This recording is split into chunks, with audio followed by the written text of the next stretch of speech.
Apocalipse, capítulo 3, verso 14 em diante, que diz assim: E ao anjo da igreja que está em Laodiceia escreve: Isto diz o Amém, a testemunha fiel e verdadeira, o princípio da criação de Deus. Eu sei as tuas obras, que nem és frio nem quente. Tomara que foras frio ou quente. Assim, porque és morno e não és frio nem quente, vomitar-te-ei da minha boca. Como dizes, rico sou e estou enriquecido, e de nada tenho falta, e não sabes que és um desgraçado e miserável e pobre e cego e nu? Aconselho-te que de mim compres ouro provado no fogo, para que te enriqueças, e vestes brancas para que te vistas, e não apareça a vergonha da tua nudez, e que unjas os olhos com colírio para que vejas. Eu repreendo e castigo a todos quantos amo. Sê, pois, zeloso e arrepende-te. Eis que estou à porta e bato. Se alguém ouvir a minha voz e abrir a porta, entrarei em sua casa, e com ele cearei e ele comigo. Ao que vencer, lhe concederei que se assente comigo no meu trono, assim como eu venci e me assentei com meu Pai no seu trono. Quem tem ouvidos, ouça o que o Espírito diz às igrejas. Amém. E graças a Deus por sua palavra. Nós temos aqui, queridos irmãos, esta leitura tão importante, que é a última das cartas que o Senhor Jesus manda escrever para as igrejas da Ásia, endereçadas ao anjo ou ao pastor daquelas igrejas, não é? Mas a mensagem, obviamente, não era para o pastor apenas, mas para toda a igreja. E mais do que isso, era para todas as igrejas, né? Em todos os tempos, em todos os lugares, nós temos aqui uma instrução da palavra de Deus. E bem fazemos se a aplicarmos ao nosso coração. Nesta noite nós vamos então nos deter aqui na carta à igreja de Laodiceia para aplicarmos esta mensagem, esta palavra ao nosso coração. Vamos falar então sobre o tema indiferença espiritual, que era o grandíssimo problema que havia aqui nesta igreja. Nós vemos, queridos irmãos, que a carta foi endereçada a esta igreja que está na cidade de Laodiceia. E como Jesus já fazia nas suas parábolas, ele sempre aplica a sua mensagem usando elementos conhecidos dos seus ouvintes, dos seus leitores neste caso, para ficar mais fácil a absorção, a compreensão do que Jesus quer dizer. Porque se Jesus estivesse escrevendo para alguém que mora numa praia, estivesse falando sobre neve, sobre camelo, sobre alguma coisa assim, os irmãos poderiam ter uma ideia vaga, né? Mas não teriam aquela experiência de saber realmente do que se estava falando. Quando Jesus falava com pescadores, falava de barco, de peixe, de rede, e eles entendiam muito bem o que ele estava falando. Então, se nós conhecermos um pouco do que acontecia ali em Laodiceia, do contexto aqui, nós poderemos também melhor entender porque Jesus utilizou estes elementos para falar com aquela igreja. Então, a cidade de Laodiceia está ali na Ásia Menor, junto do rio chamado Rio Licos. Ela fica próxima aí de Filadélfia, de Herápolis e de Colossos. As 7 igrejas da Ásia estão ali, uma próxima da outra. No entanto, nós precisamos entender como não sendo assim, um fato que haviam 7 cidades ali com igrejas. Na realidade, nós temos, por exemplo, Hierápolis aqui, que está no contexto, mas que não recebeu uma carta. A carta às 7 igrejas deve ser vista não como um número limitado, mas os 7 representando a totalidade das igrejas. Então a carta, na realidade, ou as cartas são para todas as igrejas em todos os tempos. A cidade de Laodiceia recebeu o seu nome porque o seu fundador, Antíoco II, homenageou a sua esposa, dando o nome da cidade, o nome dela. E aquela cidade, por estar numa importante junção de estradas que vinham de várias partes, ela se tornou um importante centro comercial e financeiro. Uma cidade rica, abastada, uma cidade que tinha um volume grande de negócios. Além disso, havia ali uma grande indústria de confecção de roupa, principalmente de uma lã escura, proveniente das ovelhas negras, ovelhas de pelagem escura, que era criada ali naquela região. E era muito famosa a lã e os tecidos feitos ali em Laodiceia. Também ali havia um templo dedicado, alguns quilômetros da cidade de Laodiceia, tinha um templo dedicado ao deus grego da medicina, da cura, chamado Esculápio. Este deus que tem o símbolo, uma cobra enrolada numa haste, que até hoje é o símbolo da medicina. Ele tinha esse templo e lá havia uma escola de medicina. E também ali havia uma indústria de medicamentos. Principalmente se fabricava ali ungüentos para os ouvidos, um pó para os olhos, que era muito famoso realmente naquela região. Então, esse era o contexto que estava a cidade de Laodiceia. Nós vamos ver que Jesus realmente vai se apropriar destes elementos bem conhecidos da cidade para falar a ela, para falar à igreja que estava naquele lugar. Nós vamos ver que a igreja de Laodiceia, é possível que o seu fundador tenha sido um cooperador de Paulo, chamado Epáfras. Quando Paulo escreve aos Colossenses, e Colossos estava ali do lado, né? Ele fala desse companheiro, Epáfras, e ele diz aqui no capítulo 4, verso 13, que ele tem grande zelo por vós, e pelos que estão em Laodiceia, e pelos que estão em Hierápolis. Parece que Epáfras teve um ministério nessas 3 cidades. É possível que ele tenha fundado, então, estas 3 igrejas, ou pelo menos algumas delas. É possível que ele tenha sido o primeiro pastor. Infelizmente, Jesus vai falar desta cidade e desta igreja como sendo uma igreja rica, autossuficiente, orgulhosa e vaidosa. Esta carta, queridos irmãos, é dirigida a uma igreja que se julgava poderosa, mas era na realidade miserável, desgraçada e cega espiritualmente. Nós vamos ver que havia muitos problemas aqui em Laodiceia. E esta igreja é a única das 7 que recebem as cartas que não tem nenhum elogio. Todas as outras cartas, Jesus diz, olha, eu gosto de você porque faz isso, mas eu tenho isso para você consertar. Olha, muito bem, por isso aqui você merece um elogio, mas essa outra parte, nem tanto. Laodiceia não tem um único elogio. Não tem nada que Jesus diga, muito bem. Não tem nada que ele aprove. Ela só recebe repreensões, consertos, porque ela realmente precisava de uma mensagem assim. Nós percebemos que o problema maior desta igreja, diferentemente dos problemas que haviam nas outras, não era um problema teológico, não era nenhuma heresia, como os nicolaítas, como alguém que estivesse ensinando uma doutrina diferente. Não havia nenhum problema. Parece que a igreja de Laodiceia era uma igreja ortodoxa, uma igreja que tinha uma doutrina sadia. No entanto, parece que era uma ortodoxia morta. Não era nenhum problema moral.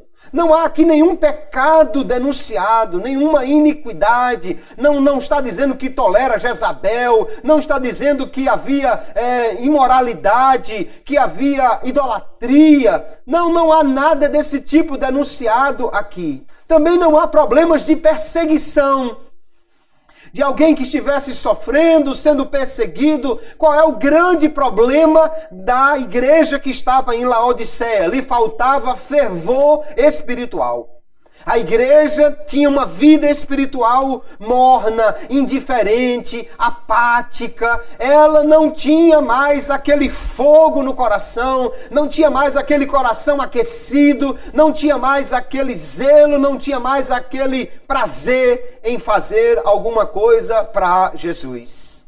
Então o problema não estava na cabeça, o problema estava no coração. E na realidade, queridos, esse é um problema seríssimo, talvez pior do que o problema da cabeça. Porque conhecimento se resolve com informação. Alguém está pensando que isso é pecado ou que não é pecado. Quando você chega com a explicação, está resolvido o problema, agora ele pode andar certinho.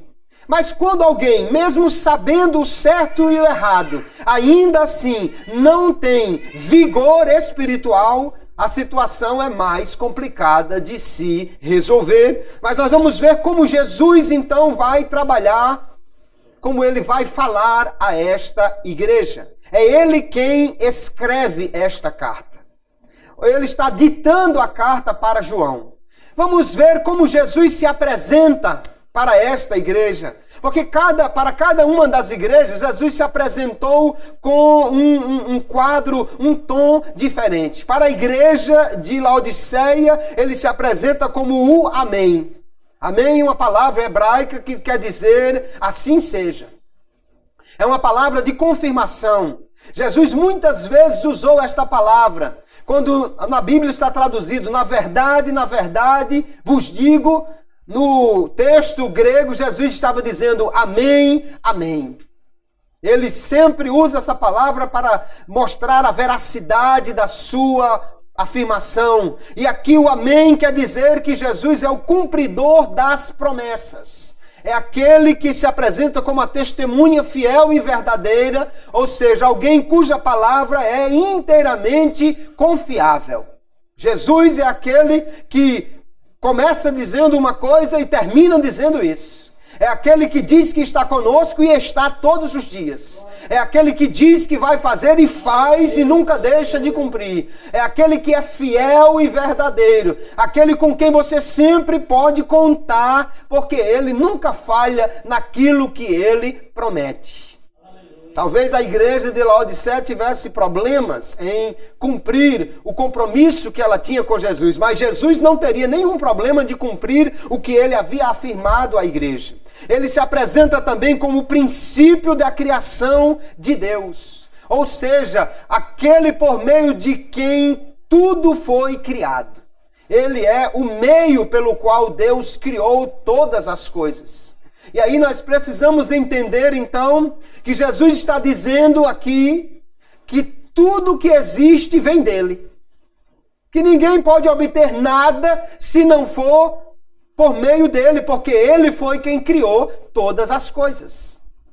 Lá em João capítulo 1, o verso 3, naquele prólogo do Evangelho, João vai dizer que todas as coisas foram criadas por ele. Ele estava antes da criação com Deus. Tudo foi feito por meio dele e sem ele nada do que foi feito se fez. Em Colossenses também Paulo vai afirmar que tudo foi feito pelo Senhor Jesus. Cristo se apresenta então desta maneira.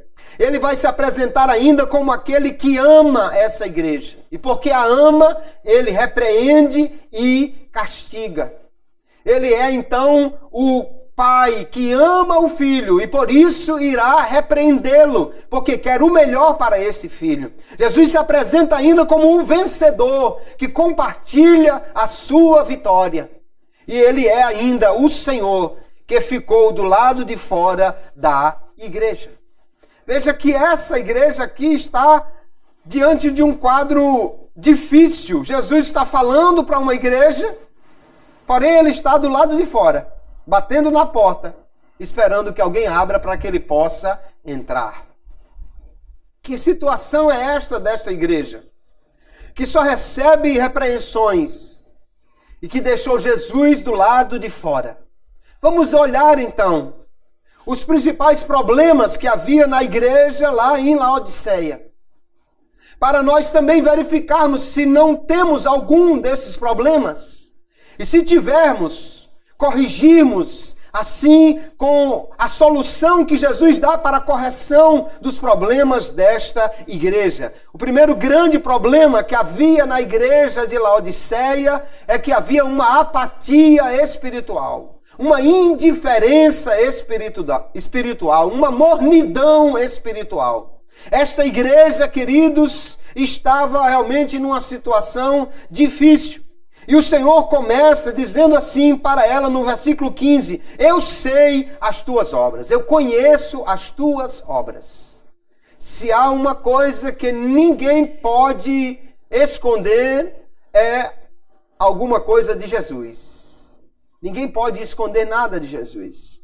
Porque o Senhor, ele se apresenta a João como aquele que tem olhos como chama de fogo, um olhar penetrante, um olhar que sonda, que conhece. Nós vemos muitas vezes alguém ser enganado pela aparência, mas ninguém engana Deus. Quando o primeiro filho de Jessé se apresenta com um porte de rei, Samuel diz: certamente está diante de mim o ungido do Senhor. E Deus diz para ele: Samuel, você está vendo ele só por fora, mas eu, o Senhor, conheço o coração. Eu conheço ele por dentro. Então Jesus está dizendo àquela igreja que conhece muito bem quem ela é e o que ela faz. Ele nos conhece, amados irmãos. Você pode até dobrar os joelhos para orar e dizer a Jesus quem você é. É mais um desabafo, porque ele não precisa disso. E acho interessante que tem gente, na Bíblia nós vemos um fariseu que está contando vantagem para Jesus. Jesus, olha, eu sou assim, eu sou assim, eu sou assim. Como se Jesus não soubesse quem de fato ele é, não é? Não precisa que ninguém conte nada para ele, porque ele sabe muito bem quem nós somos. Jesus vai dizer, olha, eu sei as tuas obras e sei que tu nem és frio e nem quente. Aqui estava uma igreja que estava morna. Nem era uma igreja fria, que tinha apostatado da fé, que tinha negado Jesus, que era agora formada por um conjunto de ateus ou coisa parecida. Nem era uma igreja que tinha um calor, um fervor espiritual. E Jesus vai dizer, olha, era melhor que você fosse frio ou quente. Era melhor que você fosse frio ou que você fosse quente do que você ser morno. E aí Jesus está dizendo então, queridos, que a indiferença é pior do que a rejeição para ele. Por que que alguém pode pensar, mas espere, por que que Jesus acha então que o morno é pior do que o frio? Quando você fala com alguém que está afastado, desviado completamente da igreja, ele vai dizer geralmente, eu estou errado, mas o evangelho é o caminho. Mas Jesus é quem salva.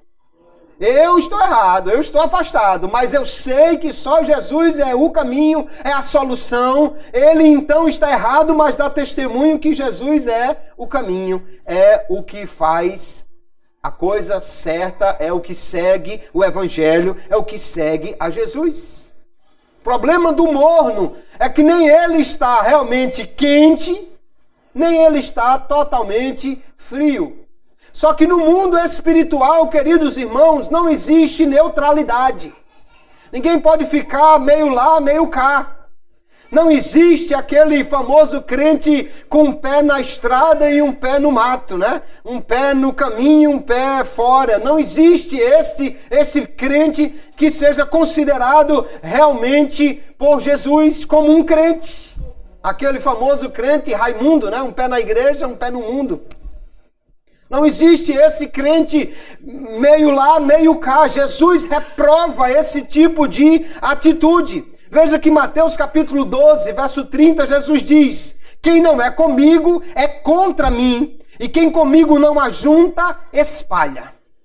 Então não há como ficar em cima do muro. Não há como ficar mais ou menos. Ou nós estamos realmente do lado de Jesus, ou do contrário, estamos contra ele. Contra ele. Não é assim, 50% Jesus, 50% para lá. Ou é 100% com Jesus, ou estamos 100% contra ele. Nós vemos então, queridos, o porquê de Jesus usar essa expressão de mornidão. E aquela cidade conhecia muito bem isso. Porque as águas ali em Laodiceia eram muito ruins. Então eles traziam água através de aquedutos que vinham de Hierápolis, que era famosa por suas águas quentes, termais, e traziam água de Colossos, que era conhecida por sua água fria e muito pura. Só que quando misturava as duas, dava uma água morna. E se você já tomou água morna, você sabe que é o remédio 01 indicado para quem vai vomitar, botar alguma coisa para fora.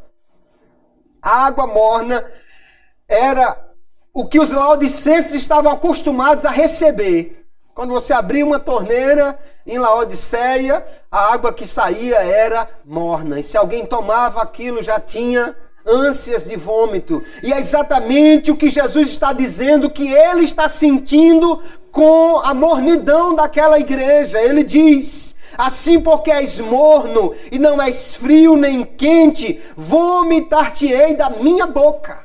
Jesus está a ponto de vomitar esta igreja por causa da sua mornidão espiritual. E por que Jesus acha pior o morno do que o frio? O frio não seria pior?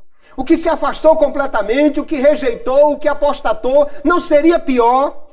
O problema, queridos irmãos, é que, como eu disse, o frio, ele sabe que está frio, ele diz que está frio, ele anda errado, mas ainda muitos dizem que o evangelho é que está certo. Só que a apatia espiritual, a indiferença para com Jesus, desvaloriza a comunhão que temos com Ele.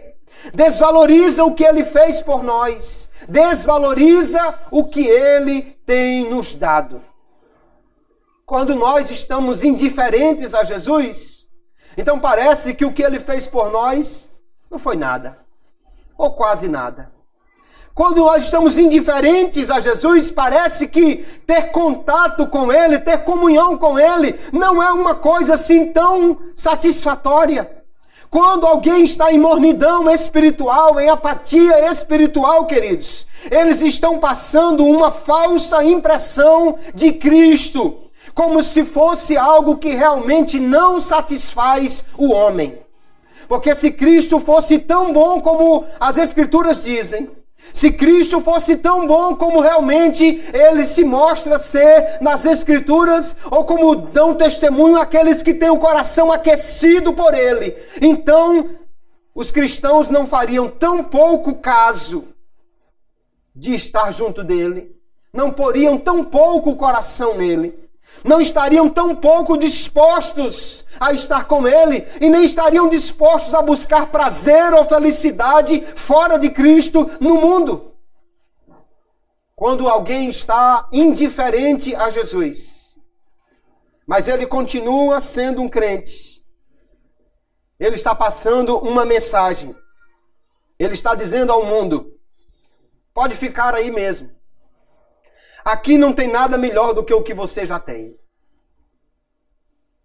Jesus não é lá essas coisas todas, não. Você tem sua religião, eu tenho a minha, cada um siga a sua, no dia que der a gente vai, tudo bem, porque não é nada de tão extraordinário. Você entende porque Jesus está a ponto de vomitar esta igreja e ele diz que o morno é pior do que o frio? Porque o frio dá testemunho que ele afastou-se de Jesus. Mas o que está indiferente espiritualmente, parece que ele é crente, que está tudo bem, que ele está na igreja, que está tudo certo, mas ele passa uma impressão de que Jesus não é lá estas coisas todas. Ele passa uma impressão ao mundo. Que tudo bem, se você é budista, muçulmano, tem a sua religião, eu tenho a minha e vamos lá, vamos adiante. Jesus então diz àquela igreja, queridos irmãos, que é melhor que ela fosse fria do que ela fosse morna, Porque a apatia, a indiferença espiritual depõe contra o Evangelho. Depõe contra o Senhor.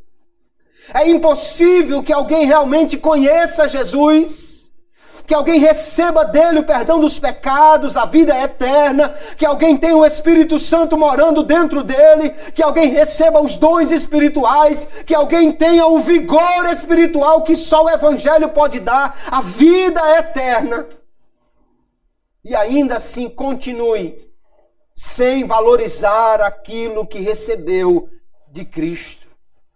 Quando nós vemos então aqui Jesus falar, ele está dando um ultimato àquela igreja. Eu vou vomitar você. Ah, se o Senhor, nesta noite e todos os dias, nos fizesse ver claramente o nojo, a repulsa que Jesus tem da igreja apática e indiferente. Para nós, cada dia, queridos, fugirmos desta realidade. Fugirmos desse tipo de situação. Quem dera que o Espírito Santo nos fizesse sonhar toda noite com Jesus vomitando. Se preciso fosse. Em cima da gente de preferência. Para acordarmos com desejo de buscar ao Senhor, de acender o fervor no coração, de dizer: Jesus, eu estou satisfeito contigo, eu quero mais de ti, eu preciso do Senhor, eu não posso viver sem o Senhor, eu preciso ter mais prazer em estar contigo, aleluia. Jesus disse: eu quero você frio não, nem morno, mas o morno é pior do que o frio. O que ele quer mesmo é que nós sejamos quentes, com o coração aquecido, com fervor espiritual. Jesus dá um ultimato àquela igreja: olha, eu estou a ponto de vomitar-te. Ele já havia dito à igreja de Éfeso: lembra-te, pois, de onde caíste, e arrepende-te, e pratica as primeiras obras, e se não, brevemente virei a ti, e removerei do seu lugar o teu candeeiro, se não te arrependeres. Quando Jesus dá uma palavra assim, um ultimato, um aviso final a uma igreja, irmãos, é para ela acordar, é para ela despertar, é para ela fazer diferente, é para ela mudar realmente. E é esse o aviso que ele dá à igreja apática, indiferente de Laodiceia. Eu estou a ponto de lhe vomitar da minha boca. Você precisa mudar. Este é o primeiro grande problema de Laodiceia. Uma igreja fria, ou pior, morna, indiferente. E uma igreja que deixou Jesus do lado de fora. A gente usa muitas vezes o versículo 20 e cita quando estamos evangelizando: olha, Jesus está à porta, está batendo, tudo bem. Mas no texto original aqui, ele está escrevendo para a igreja. Não é para o mundo lá fora. Você já imaginou Jesus do lado de fora da igreja? Abra aí. Eu li a história de um irmão que tentou entrar numa igreja, mas como ele era de uma condição social inferior daquela igreja, não deixaram ele entrar lá. E ele sai triste pela estrada, pela rua: ah, não pude entrar na igreja. Ele encontra com alguém e alguém pergunta: por que você está triste? Só que aquele era, na realidade, Jesus que estava falando com ele. Ah, eu estou triste porque não me deixa entrar naquela igreja. Jesus disse: não fique triste não. Faz muito tempo que não me deixam entrar lá também. Havia uma igreja que deixou Jesus do lado de fora. Uma igreja que não tinha mais interesse nele, que não tinha mais prazer nele, que não tinha mais alegria de estar com ele. Jesus está à porta, batendo, e ele diz: se alguém ouvir a minha voz. Ele está falando, mas nós precisamos abrir os ouvidos para ouvir. Ouvir na Bíblia, queridos, não é simplesmente deixar que um som entre pelo canal auditivo. Ouvir aqui é receber uma mensagem e colocá-la em prática. Era ouvir, é obedecer a esta palavra. Se alguém então ouvir Jesus, estiver disposto a obedecê-lo, ele diz que ainda se essa pessoa abrir a porta, que Senhor extraordinário esse nosso, né? Ele é o dono de tudo, ele tem todo o poder, não tem porta que ele não abra, mas ele está batendo. E ele quer que nós abramos a porta. Porque a graça de Deus chega até nós, mas ela não força a nossa vontade. Nós precisamos então responder a esta graça. Veja que não somos nós que vamos bater na porta de Jesus, é Ele que está batendo. É Ele quem procura. Mas nós precisamos abrir enquanto há tempo, queridos irmãos. Enquanto há tempo. Nós vivemos hoje na era da graça. Mas esta era da graça não vai durar para sempre. Haverá um dia que esta porta vai se fechar definitivamente. Lá no Antigo Testamento, no livro do profeta Zacarias, Deus está repreendendo o povo de Israel. Repreendendo o seu povo ali. E ele usa a figura de um pastor, onde o profeta assume essa figura do pastor que tenta recuperar as ovelhas.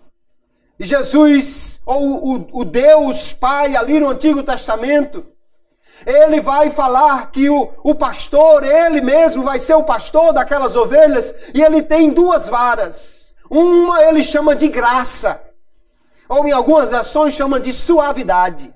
E outra ele chama de união, ou em algumas versões chama de laços. A vara da união dos laços falava de unir as tribos de Israel. E a vara da graça, da suavidade, era a sua bondade com que ele trataria aquelas ovelhas. Mas olha o que vai acontecer, diz aqui o profeta Zacarias no capítulo 11, verso 8 em diante. Deus está falando: e destruí os 3 pastores no mês, porque me enfadei deles. Deus está dizendo do seu povo ali: cansei deles. E ele diz: e também eles se enfastiaram de mim. Não tinha mais prazer. Você já viu uma criança com fastio, alguém com fastio? O melhor doce, a melhor comida, a coisa mais especial, não tem vontade. Bolo de chocolate, não gosto, não estou afim. Um suco bem geladinho, não estou querendo. Uma picanha assada, não. Vou parar que já tem gente salivando, né? Não tenho prazer em nada, estou fastioso. Estou com fastio. Você já imaginou alguém com fastio de Deus? Não tem vontade? Qualquer coisa que se ofereça, que se faça, não tem vontade? Deus está dizendo: eu me enfadei deles, cansei, e eles se enfastiaram de mim. Aí Deus continua dizendo: então eu disse, não vos apacentarei mais. O que morrer, morra, o que for destruído, seja destruído, e os que restarem, comam cada um a carne do seu próximo. Meu Deus, que coisa terrível, dura que Deus está dizendo aqui. Cansei desse povo que não quer mais saber de mim. Cansei. Quem tiver de morrer, morra. Quem tiver de ser destruído, seja. E quem quiser se alimentar, que coma a carne do seu próximo, que eu não vou mais alimentar ninguém. Aí veja o que Deus faz. Ele diz: tomei a minha vara chamada graça e a quebrei, para desfazer o meu pacto que tinha estabelecido com todos os povos. A graça de Deus é maravilhosa, irmãos. Mas ela não é ilimitada no sentido de que não chega o dia que Deus cobra uma prestação de contas. Chegará o dia que o Senhor cobrará daqueles que receberam a sua graça. Chegará o dia que Deus irá encerrar esta era da graça. ele dá um ultimato à igreja de Laodiceia: não seja morno. Eu estou a ponto de lhe vomitar da minha boca. Assim como Deus no Antigo Testamento havia dito: vocês não têm mais prazer em mim, eu também cansei de vocês e quebrei a vara chamada graça. Que Deus tenha misericórdia de todas as igrejas, de nós e de todos. Que jamais chegue este dia, este ponto, sem que nós estejamos em comunhão com o Senhor. Sabe qual é o remédio para a apatia? Sabe qual é o remédio para a indiferença espiritual? É a comunhão que o Senhor oferece, aleluia. Ele diz: eu estou à porta e bato. Se alguém ouvir a minha voz e abrir a porta, ele diz: entrarei em sua casa e cearei com ele e ele comigo, aleluia. Glória a Deus, aleluia. Naquele tempo, os homens aqui, eles tinham 3 refeições por dia, normalmente. As pessoas que tinham condições tinham 3 refeições por dia. Um café da manhã, que geralmente era uma coisa bem rápida. Na realidade, café, é a gente que toma café, né? Mas eles lá geralmente era só um pão com vinho e acabou-se. Ao meio-dia, eles tinham uma refeição também rápida, que geralmente era tomada no campo. Parava o trabalho e comia a marmita ali debaixo de uma árvore para não interromper o trabalho. Agora, a grande refeição do dia, que era tomada sem pressa, sentado ou recurvado, e que podia se conversar e se alongar bastante ali, era a ceia da noite. Depois do trabalho, chegando em casa, aí sim, você podia tomar uma refeição descansado, uma farta refeição antes de encerrar o dia. E é esta refeição, é deste tipo de refeição que Jesus está falando aqui. Ele não está falando de uma refeição rápida. Não é comer um pãozinho apressadamente com uma xícara de café só para descer melhor. Ele está falando de sentar à mesa. Ele está falando então de comunhão, de conversar, de colocar o papo em dia, de trocar informações, de abrir o coração. Ele está falando de ter uma comunhão com aquele que abre a porta e que o deixa entrar. Aleluia! Será que se Jesus hoje, se Jesus estivesse aqui em carne e osso e ele dissesse a mim e a você, como ele disse a Zaqueu: Zaqueu, eu quero ir hoje na sua casa, o que nós diríamos? A igreja de Laodiceia parece que disse: não, Jesus, lá em casa não, lá na casa de outro aí, lá em casa está meio bagunçado, eu não preparei nada assim diferente, lá na casa do vizinho aí, Jesus. Parece que era isso que a igreja de Laodiceia estava dizendo. Mas como Zaqueu, nós precisamos dizer a Jesus: entra, Senhor. Aleluia, eu quero cear contigo, eu quero ter comunhão contigo, aleluia. Se em algum dia, irmãos, nós estamos assim, um pouco tristes, um pouco cansados, um pouco desgastados, se a nossa fé parece que está querendo diminuir, vamos correr para a porta e dizer: Jesus, entra aqui e ceia comigo, Senhor.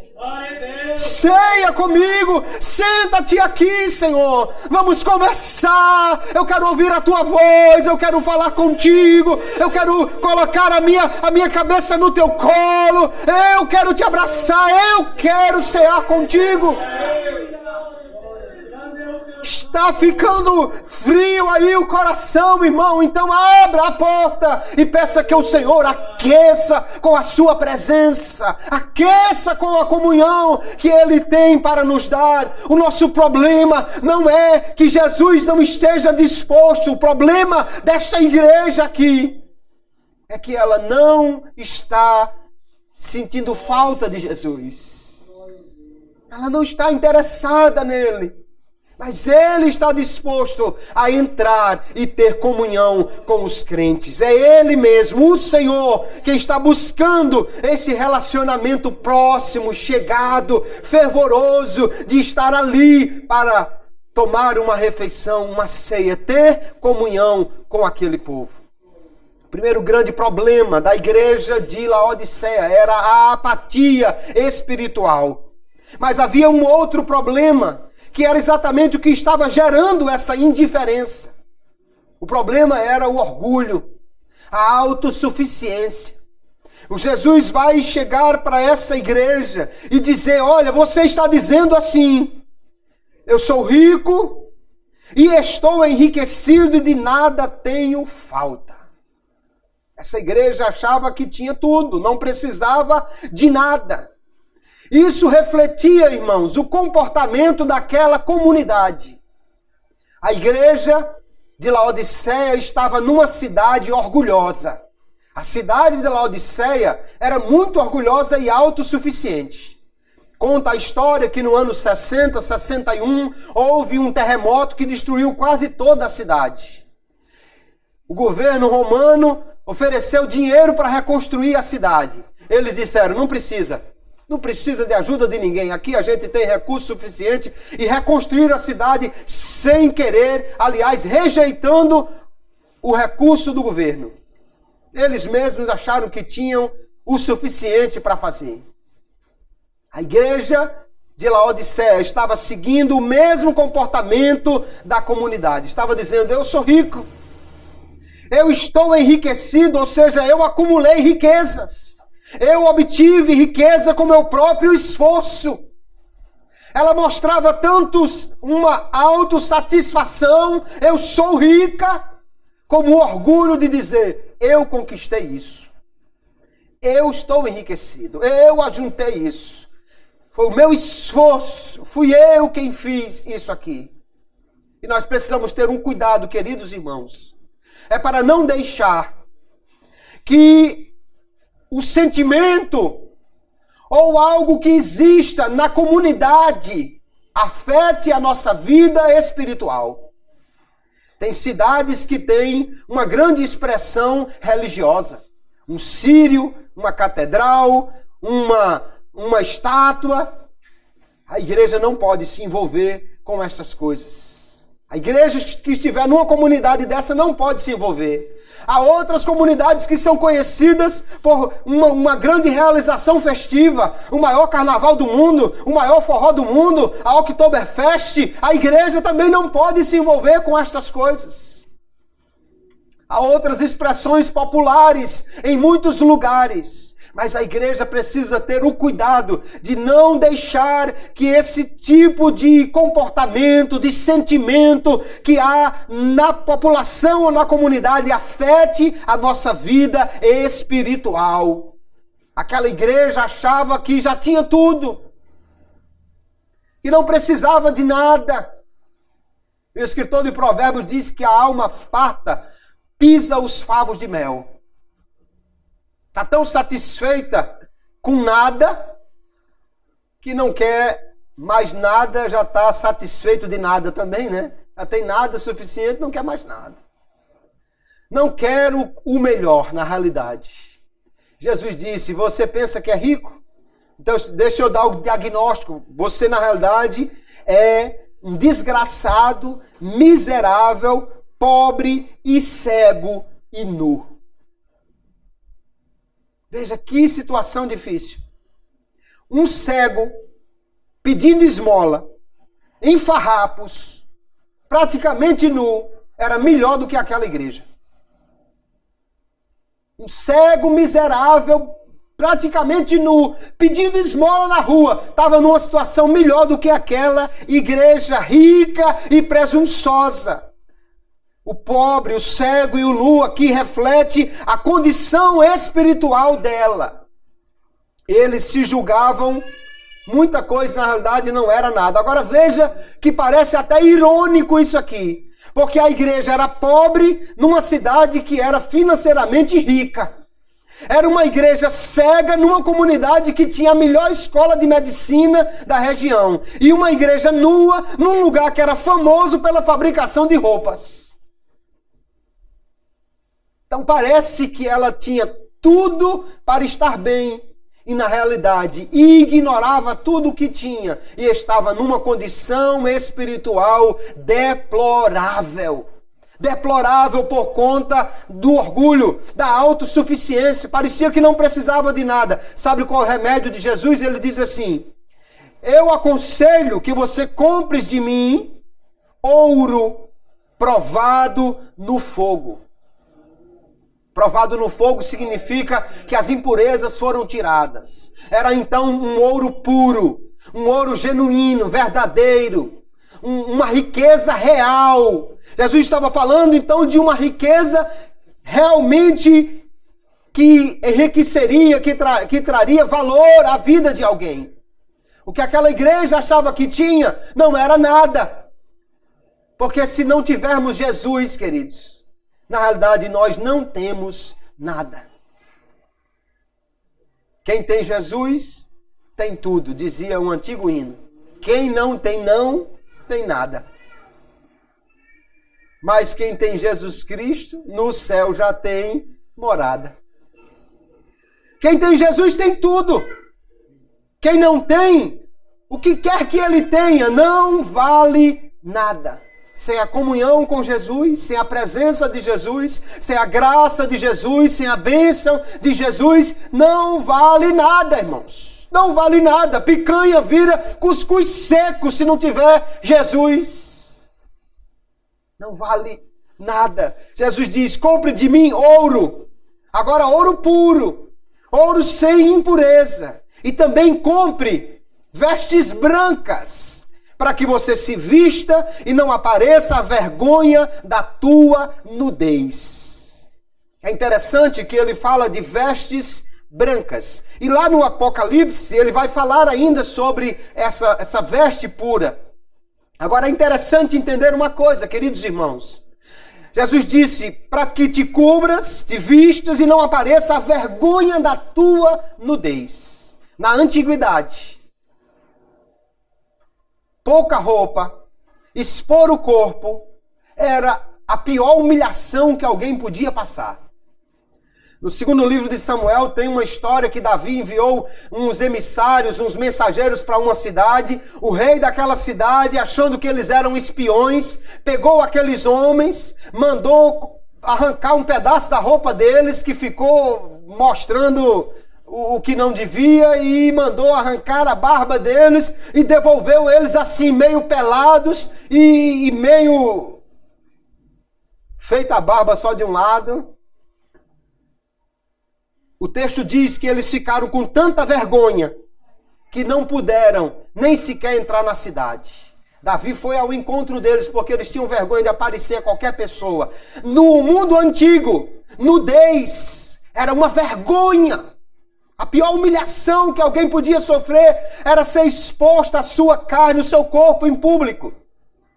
Isaías capítulo 20 retrata também essa situação no verso 4, quando ele diz: assim o rei da Assíria levará em cativeiro os presos do Egito e os exilados da Etiópia, tanto moços como velhos, nus e descalços e com as nádegas descobertas, para a vergonha do Egito.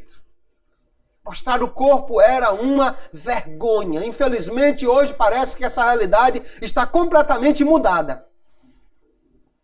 Antigamente, as pessoas de respeito, e principalmente as pessoas públicas, elas jamais se mostrariam o seu corpo. Hoje parece que é importante, parece que é melhor, é mais famoso, é mais aceitável para uma mulher, para ela ser realmente uma mulher conhecida e uma mulher que todo mundo admira, que ela que mostre o seu corpo.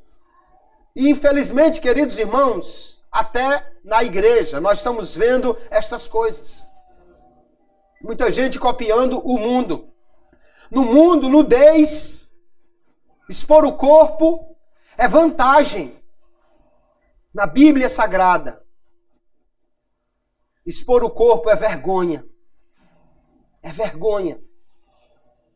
Nós vemos, infelizmente, alguém na igreja que vem faltando um pedaço, usa a Bíblia para complementar o que está faltando, como se a palavra de Deus é veste, mas é espiritual. Não é natural. Não é para o corpo. Às vezes com uma roupa que não entraria num tribunal, que não entraria numa empresa decente para trabalhar. Alguém quer vir para a igreja. Meu irmão, nós não podemos copiar o mundo. Nós precisamos viver de uma forma diferente. O mundo pode dizer assim: ah, mas você fica muito senhora, muito velha, muito isso, muito aquilo. O que é bonito é para ser mostrado, é bonito, é para ser visto. Mas esse é o padrão do mundo. Veja que o padrão de Jesus é nudez, é vergonha. Expor o corpo é vergonha. Então, se você não tem vergonha do mundo, mas pelo menos tenha vergonha de Cristo. E não se vista de maneira vergonhosa aos olhos dele. Estar bem vestido, no entanto, no Antigo Testamento, no Novo, ou seja, no mundo da Bíblia, é uma honra. Nós vamos ver lá em Gênesis 41 como José foi vestido de uma veste bonita quando se tornou governador. Daniel, capítulo 5, quando ele interpretou a escrita na parede, o rei mandou vesti-lo de uma veste especial. Lucas, capítulo 15, o pai do filho pródigo manda colocar uma roupa especial nele, porque roupa, estar bem vestido, é um símbolo de honra na Bíblia Sagrada. E é isso que nós precisamos buscar. Aquela igreja, amados irmãos, achava que era rica e achava que tinha uma veste bonita, mas no lugar disso havia pobreza e vergonha aos olhos de Deus. Jesus manda ele comprar vestes brancas. E lá em Apocalipse capítulo 19, ou seja, lá no final do mesmo livro, o linho finíssimo, resplandecente e puro, simboliza os atos de justiça ou os atos justos dos santos. Está falando de santificação, tanto no caráter quanto na conduta. Essa é a grande vestimenta do cristão. Não somente a vestimenta do corpo, mas a vestimenta que mostra um caráter, uma conduta padrão Jesus. Uma conduta que é aceita por Ele. Esta é a grande vestimenta da igreja do Senhor. Havia ainda uma falsa percepção de si mesma naquela cidade. Ela achava que era muita coisa, que era rica, que estava abastecida de tudo, quando na realidade ela estava cega para suas próprias necessidades. E o ditado você conhece que diz: o pior cego é aquele que não quer ver. O pior cego é aquele que não quer enxergar. Aquele que não quer saber da sua real necessidade. Havia uma grande diferença entre a maneira como Jesus avaliava aquela igreja e a maneira como ela mesma se avaliava. Na avaliação dela, ela era rica e não precisava de nada. Na avaliação de Jesus, ela era pobre, cega, miserável, nua, desgraçada, não tinha nada. Nós vemos então, queridos, que Jesus então diz àquela cidade, àquela igreja, que deveria comprar colírio para os olhos, porque ela não estava conseguindo enxergar a sua real situação. E quantas igrejas há por aí? Você vai para um crente e pergunta: como está? Tudo bem. Tudo bem? Será que está tudo bem mesmo? Como é que está? Tudo tranquilo. Será que está tudo tranquilo? Será que realmente está tudo bem?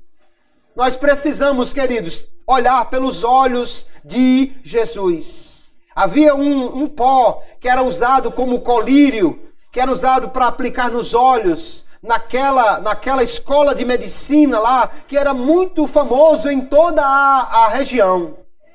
Então eles entendiam muito bem o que era alguém estar doente da vista e usar um remédio para ficar curado. Jesus diz então que eles devem buscar dele isto. Veja o que Jesus tem para nós: riqueza para nossa pobreza espiritual, veste branca de justiça para nossa pecaminosidade e visão espiritual para nossa cegueira. Nós precisamos disto, amados irmãos.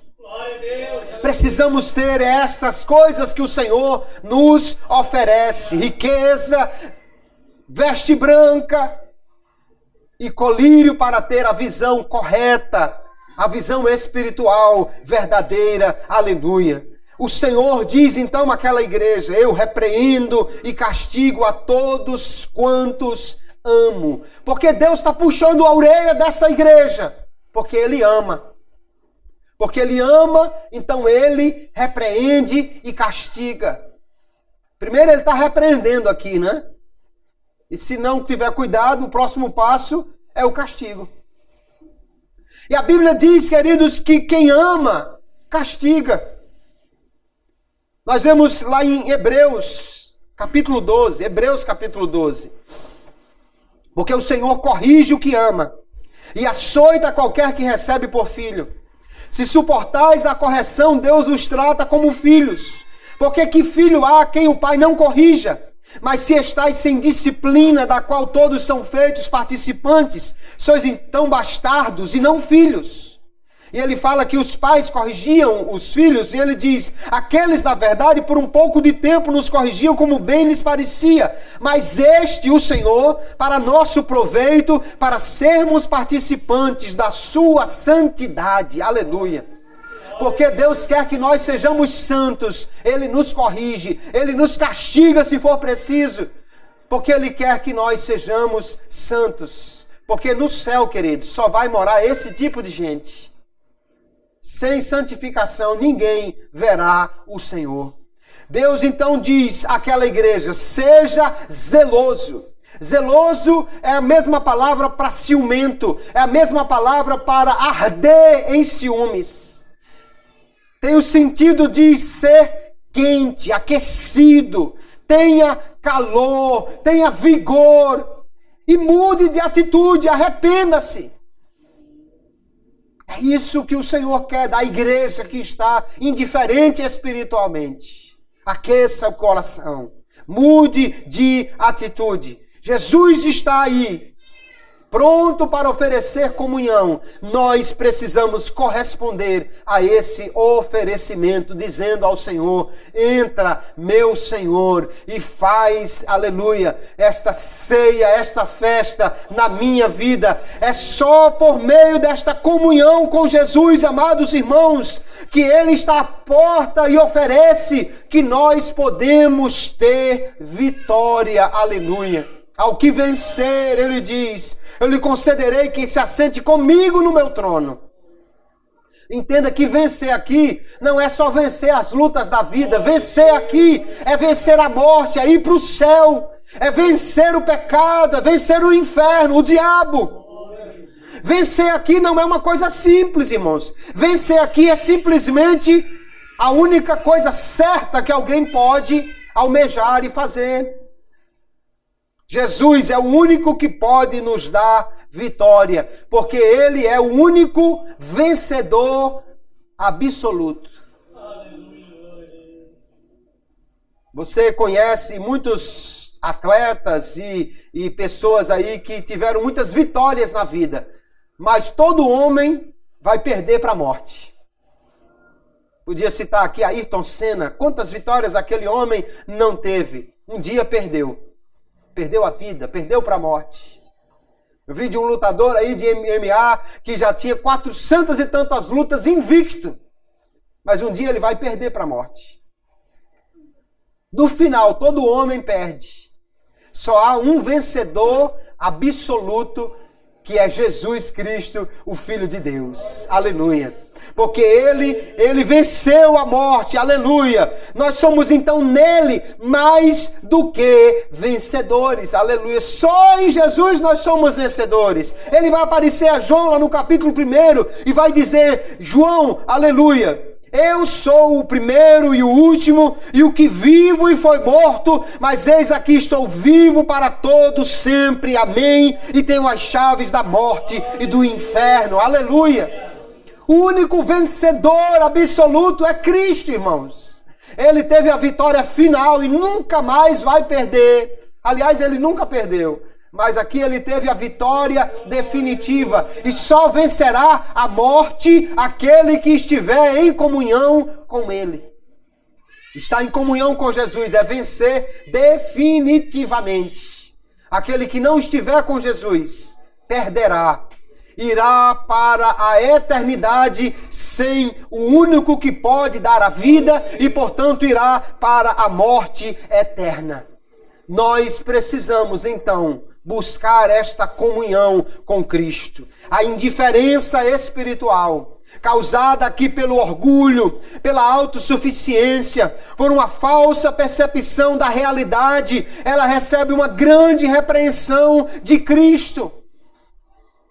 Cristo diz: eu estou para te vomitar. Seja zeloso, seja fervoroso, arrependa-se. Nós precisamos então trazer a palavra de Deus ao coração para aquecê-lo. Como os discípulos no caminho de Emaús, precisamos deixar que o coração se aqueça com a palavra de Deus. Porque a Bíblia manda, queridos, que nós sirvamos ao Senhor de maneira fervorosa no Espírito. Paulo diz: não sejais vagarosos no cuidado. Não sirva ao Senhor de qualquer maneira.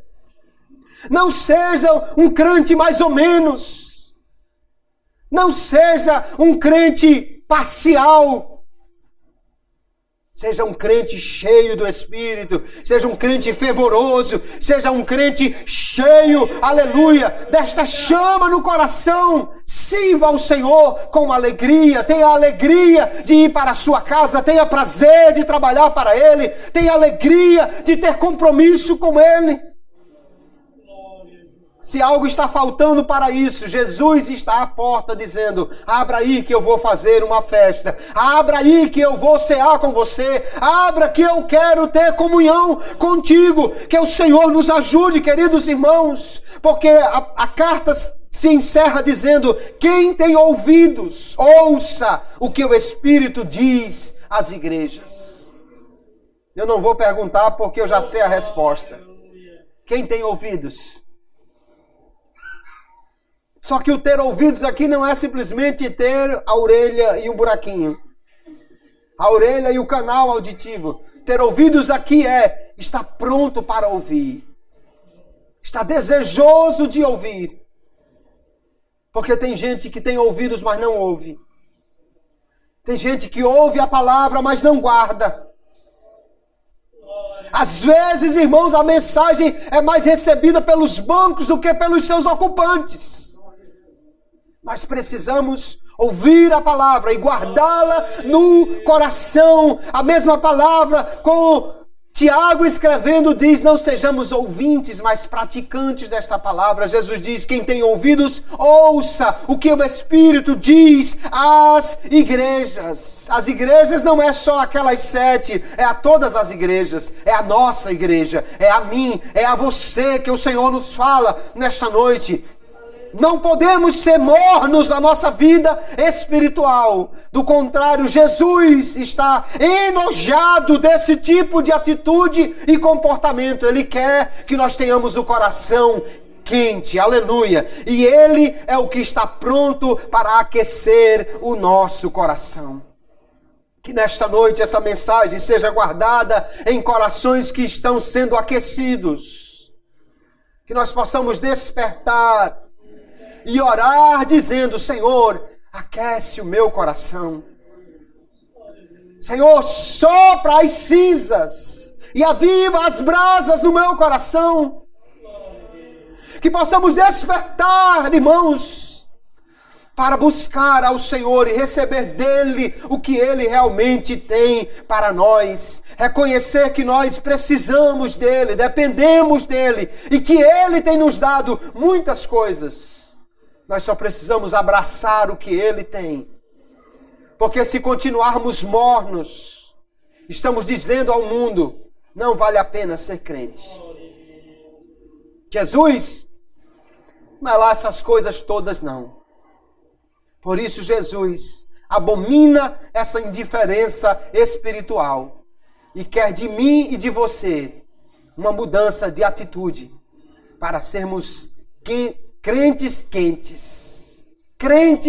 quentes, fervorosos, cheios do Espírito Santo. Se tiver faltando temperatura aí, diga para Jesus nesta noite: aqueça, Senhor, o meu coração. Se tiver faltando temperatura, peça ao Espírito de Deus. Ele é especialista em fogo. Aleluia. Fogo é a especialidade do Espírito Santo. Peça e Ele vai aquecer o seu coração. Porque o Senhor promete que aquele que busca, acha. Que aquele que pede, recebe. Que aquele que bate, vai se abrir. E que se alguém pedir ao Senhor, Ele dará o Espírito Santo. Então peça ao Espírito Santo: aqueça o meu coração, e Ele certamente lhe fará um crente fervoroso, para que o Senhor não nos vomite da sua boca. Precisamos então ser quentes para servir ao Senhor com alegria todos os dias da nossa vida e valorizarmos a comunhão com Ele na nossa igreja. Amém, queridos? Que Deus abençoe a todos, no nome de Jesus.